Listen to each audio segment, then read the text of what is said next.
What's your reaction to Brady announcing he's coming back? Man, my first reaction was yes.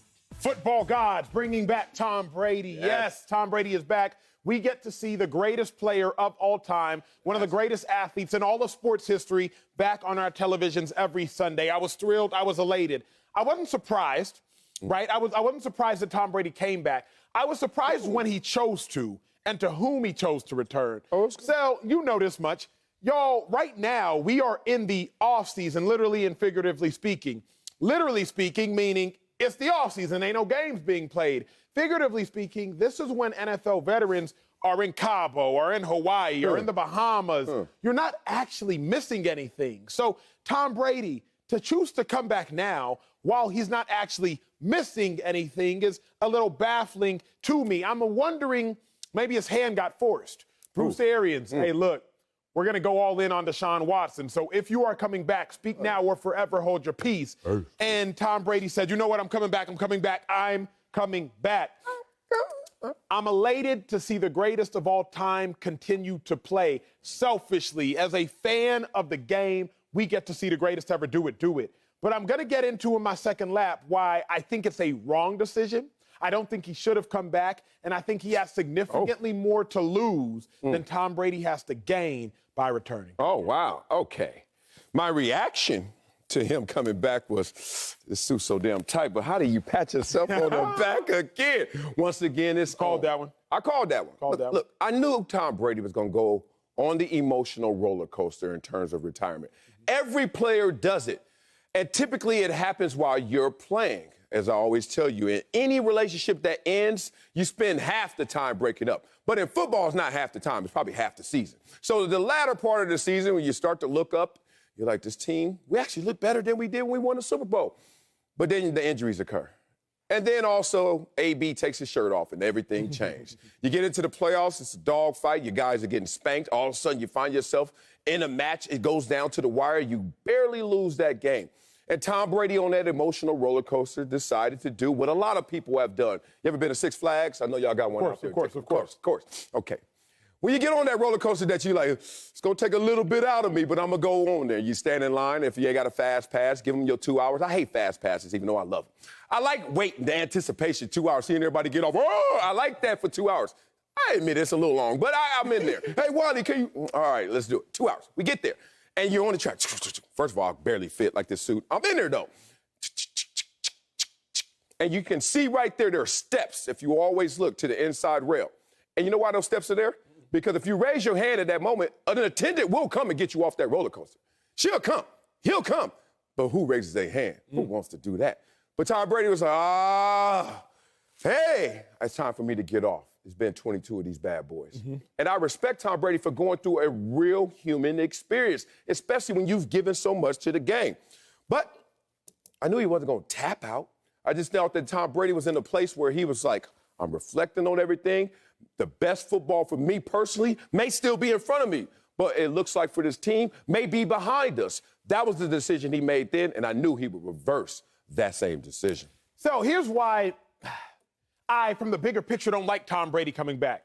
Tom Brady said he has unfinished business. But what unfinished business, y'all? Top 5, top 10 players historically in any sports league, they either end up bad or they end up injured. Let's talk basketball. Larry Bird, second to last season, played 60 games. Last season, played 45 games out of 82.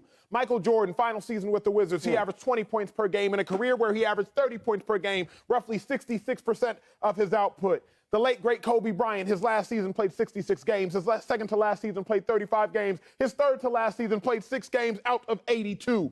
Kareem, he finished his career averaging 10 and 4, an illustrious career in which he averaged 25 and 11. You might say, what about Wilt, Acho? Yeah. Wilt finished his career averaging 15 and 13 in a career where he averaged 30 points per game. But let's talk football. Peyton Manning, individually, got benched the year he decided to call it quits. Individually, 9 touchdowns, 17 interceptions. Peyton Manning individually ended his career terribly. Jerry Rice ended his career playing for 2 teams With them Braves. and had 430 receiving yards in a career where he averaged 1,200 a season. Right. Emmitt Smith, his last 2 years, he averaged roughly 600 yards a game and 600 yards in the season his last 2 seasons, where Emmitt Smith had a career having 1,700 yards twice and 1,500 yards 3 times. Tom Brady ended last year leading the league in yards and leading the league in touchdowns. Of all of Tom Brady's illustrious and phenomenal accomplishments, choosing to retire on top may have been the greatest one when you see every other top 5 or top 10 player retires bad or retires injured. You, Tom Brady, retired at the top. Did he? And now you come back. The options historically are not great. So when Tom Brady says he has unfinished business, I ask myself, what business? Oh, I got you. 7 Super Bowls, 22 seasons, 10 Super Bowl appearances, 2 different teams, Super Bowls with both teams, led the league in passing yards and passing touchdowns. So when I look at it, I'm genuinely just like, what are you coming back for? I have one final thought. You can speak to me on yours and this and educate me. If you are married, Yes, I am. No if. if you married y'all for 22 years, you know your spouse intimately. You know the intricate details of your spouse. You know what makes them tick. You know what doesn't. You know what makes them smile. You know what makes them sad. If you're married for 22 years and you choose to file for divorce, I am very confused if after 2 months you're like, you know what, I want you back. Because in 22 years, you knew that person intimately. You knew the highs and you knew the lows. So if you're filing for divorce after 22 years, you should be certain of that decision. So to file for divorce after 22 years, and then within 2 months, go back to your lover and say, you know what, I had a change of heart. I'm just wondering, what in the world made your heart change? Because you knew who you were married to. Y'all had 22 years together. Tom Brady, you've had 22 years married to the game of football. You have known professional football longer than you have known life without professional football. Okay. So how in the world, after 2 months, what caused Tom Brady to want to go back? That was my secondary reaction, was a question to myself. I like that. I like that. I'm going to get to that, too. I'm going to get to that. I can see why you're baffled, as you said. That was one of your choice words. Well, it's not baffling to me what Tom Brady went through. I remember going to Darren Woodson's house when I was in Dallas, and I guess I went to him too late because I should have went to him before I played in Dallas, but I was an active player on the Dallas Cowboys, being serious. My mother just got diagnosed with breast cancer. Can't lie to y'all. My mind wasn't on the game. I was out there playing a shell of myself physically and mentally. Darren Woodson told me, man, look, if you over here talking about retiring, you already retired, bro. Now, I don't fully believe that because Tom Brady didn't come to this decision just wake up after a Rams loss in the playoffs and the one and done. You know what? It's time. Correct. He's been talking about this. Aaron Rodgers talked about it and went out there and won back-to-back MVPs. You can still ball out once you make that commitment. But you said, I don't know why you did it now. I could tell you why he did it now. And I don't know why you did it here in terms of Tampa Bay. Well, one, Bruce Arians made sure that Tom Brady and the world knew. You ain't going nowhere. You ain't going nowhere. Yes, sir. You stuck. He went to the combine and said 5 first-rounders. He went to the combine. He said, this is bad business, helping Tom Brady out, and then that's going to make us do worse business. So you ain't going nowhere if you want to come back to the game unless you want to come back to Tampa. Why do it now? NFL fiscal calendar year starts March 16th. Check my phone. You know, nobody knows the date anymore. The 14th. Free agents, the ripple effect. Oh, Tom Brady effect. I'm going to play with Tom Brady. We already saw it. Ryan Jansen, he was gone. Ryan Jansen already said, I'm back because Brady's back. That's why he did it right now. I love your example about the relationship. 22 years invested intimately. Why now? Football's different than marriage. Now, you got to be married and played football to know that. Acho, you ain't got half of that equation, right? All right. In football, it responds to what you give it. That's it. Football's like, I'm going to respond to what you give me.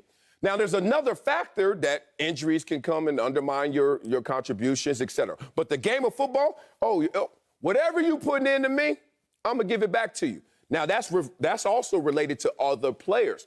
If I'm better than you, Acho, and I give the same amount, I'm going to get more out of the game, right? That ain't a relationship, bro. Let me tell you about marriage. She ain't reacted to what you give her necessarily. She's reacted to who she is based on what you are trying to give her. So whatever you're up to, it has to match what she actually desires. Football only desires a few things it knows. Don't be scared. No making excuses. Go out there and run through every wall. You know the game. You know the buy-in. A little bit different. Once you get married, we'll have a greater conversation about that. What does Tom Brady have left to accomplish? God, Acho, you got all those notes over there and don't have this part. This is easy. Who has the most championships in NFL history? Tom Brady. And, I know this trivia. No. DC? Belichick got more. He's tied right now. Thank you. This is my point. He's tied with Paul Brown with 7. Now, that's a coach. But here's the thing. When you Tom Brady insane, crazy in terms of talent, accomplishment, accolades, y'all start to look for stuff, anything to get motivated, anything to say I'm number one, because we can list all the things that he's accomplished and records broken. Games started, wins, career completion percentage, wins, etc. We can go over there. Forget that. What haven't you done? You ain't passed Paul Brown yet, and you haven't passed Belichick if you consider the 2 championships as a D coordinator, really the architect, as the Giants defensive coordinator. Someone mentioned this one to me, and it was interesting. I didn't think about this. But if you're Tom Brady, you see the new crop coming. Justin Herbert already has set an NFL record for his first 2 years in terms of records, right? Patrick Mahomes is a greater quarterback than Justin Herbert. Do you want to make every record unreachable by this new crop? Josh Allen, et cetera. I don't know. We starting to fall down the ladder a little bit, but it still may be in the mind of an all-time great. How about this? Make the all-decade team for 3 different decades. The dude said he wanted to play to 45 and he retired before he 45. I don't know why y'all made this a news story. But beyond that, making an all-decade team for 3 decades. I don't know, Sal. Okay, you don't have to know. But do you know that he wants to have the most rings of all that ever played the game? Here's where I disagree. Sal, if you have won an Oscar award, if you won an Academy Award and you have an Oscar, while the Critics' Choice Awards, which were last night, are dope, and the Screen Actors Guild Awards are dope, if you have an Oscar, an Academy Award, you almost good. Not almost. You are Nah, good. you said it right, Freud. Freud is somewhere rising. You said you said it right. Almost. I ain't Gabe out here. Ain't no slip. Almost. You aren't. Okay, you're here we good. go. Nah, you don't even feel it. Don't sell it. I do. Here's why, Sal. If you Tom Brady, you got 7 chips. What? You Tom Brady, you have the all-time touchdown record. You're Tom Brady, got the all-time yards record. Do you really think he cares about having a chip in every different decade? Like, come on, because now it's like, well, Sal, he didn't win in even years. He only ever won Super Bowls. And I don't think that matters. Because you don't have that type of ego. And I think your ego is greater than my ego. In part, why you accomplish a lot in our industry more so than I am.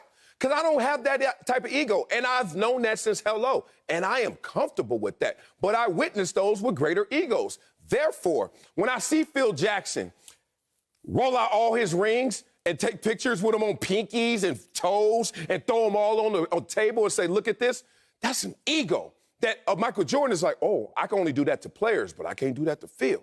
And then it goes down like this.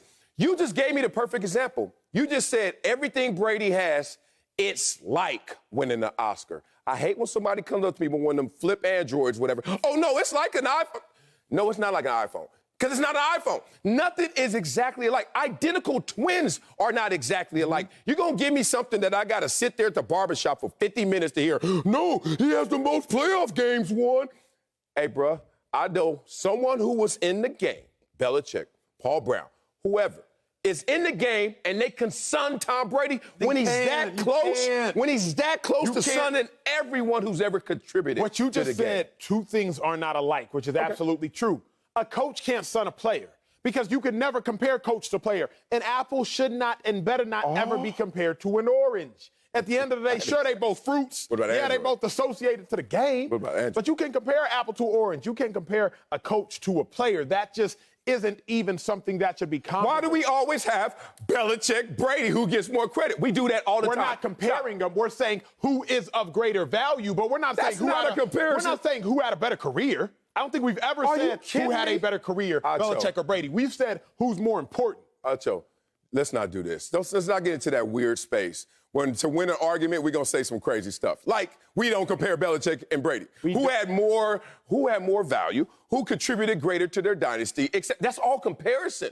Now, beyond that, players do get compared to coaches. Yes, they do, because we hear this conversation. Well, what did they do without him? It was with Kawhi. Kawhi went through this. What is Kawhi going to do without Popovich? Well, Kawhi went out there and proved it. So we do compare, and it's okay. We compare players. Who just said this? KD. We compare players who would never, ever face each other. We compare Michael Jordan to LeBron James, and they never played with each other. That's the point. At least there's a baseline of comparison. We're comparing the Jordans to the basketball players he played against, LeBron to the players he played against. It would be impossible to compare Brady to Paul Brown or Brady to Belichick in the sense of, is Brady a better coach than Belichick is? Is Brady a better player than Belichick is a coach? I think we compare who was of more importance to the Patriots. You're being too logical right now, and it's okay. But when you're talking about this level of greatness, it's like some people would say, if you got $1 billion, why are you still working? What are you trying to accomplish? Why do you wake up before everyone and go to bed after everyone? And they're going to say, you don't understand me. You don't understand this level. So it's okay. I don't even have to explain it to you. But those people are irrational. Fair. To be genius like Tom Brady in football, he ain't doing it logically. He's going to do it with his own calculation, like this calculation. You want to see Tom Brady's last 9 seasons? 2013, lose playoff game. Next year, win Super Bowl. Next year, lose playoff game. Next year, win Super Bowl. Next year, lose playoff game. Next year, win Super Bowl. Goodness. Lose playoff game, win Super Bowl. Last year, he lost the playoff game. This year, he better. He better win the Super Bowl. Here you go already. Because put that out there. If he doesn't win the Super Bowl, for me, what was the point in coming back? The only reasons to come back, money, has plenty of it. Only reason. There you go with this billionaire. You're rich enough. No, I'm saying if it's a money play, he can make more money doing something outside the game of football. You know that as well as I do, because I would assume you. I would have never retired if I were playing as well as Tom Brady, and I played the position Tom Brady plays. Stop lying. We play linebacker and me. That's the hood and the alley. Tom Brady is living on top of the hill at the quarterback. You touch him, foul. So then when will you retire? That's my issue. If you're not going to retire now, are you going to wait till you're bad or are you going to wait till you're hurt? My thing is go out on top. The alternative is be bad or be hurt. Because historically speaking, Larry Bird got hurt, MJ was worse, Kobe got hurt, Kareem was significantly worse, Wilt was significantly worse, Peyton was hurt and he was bad, Jerry Rice was significantly worse, Emmitt Smith was significantly worse. Everybody either ends up hurt or bad. Tom Brady was neither. Well, how about this? You gave me a list of all-time greats in many sports. Yes, sir. How about I become the all-time greatest of the all-time greats? Because not only do I go out on top, I go out on my terms and still balling out of control. And none of those guys did the TB12 method. And last time I checked, Acho, when you had 6 Flags and you on that ride and you didn't raise your hand to get off, you're never thinking, when is this going to end? Because you never wanted to.